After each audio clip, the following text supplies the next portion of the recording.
नमस्कार, मी प्रियांका पाटील। आपण पाहत आहात राष्ट्रीय लोकराज्य न्यूज, निर्भीड बातम्यांचे व्यासपीठ। आज आपण दिवसभरामध्ये घडणाऱ्या घडामोडींवर नजर टाकूया। धर्मरक्षक प्रतिष्ठानचे संस्थापक पैलवान माननीय सुभाष वराळ पा यांचे वाढदिवसाच्या निमित्ताने धर्मरक्षक प्रतिष्ठानच्या माध्यमातून हाती घेण्यात आले सामाजिक उपक्रम।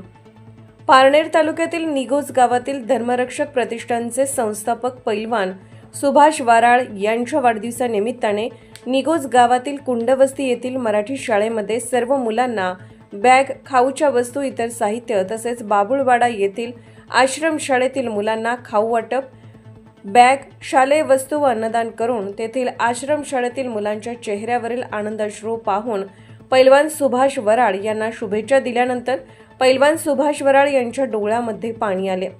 गोरगरीब मुलांना शिकण्यासाठी किती कष्ट करावे लागतात हे त्यांनी आपल्या मार्गदर्शनामध्ये सांगितले। त्याचप्रमाणे त्यांनी निघोज गावातील गोरगरीब मुलांना सहकार्य करणे, मदत करणे हे कार्य आजपर्यंत करत आलेत।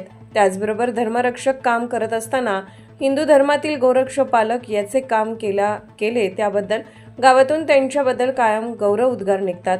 त्यांच्या अशा सामाजिक कार्यक्रमामुळे त्यांचा समाजामध्ये दानशूर व्यक्तिमत्व तसेच हिंदुत्वाचे जिवंत उदाहरण म्हणून ओळखले जाते।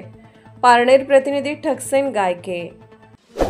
ताज्या बातम्यांसाठी आणि अपडेट्ससाठी राष्ट्रीय लोकराज्य न्यूज चॅनलला सबस्क्राइब करा, तसेच लाईक आणि शेअर करा।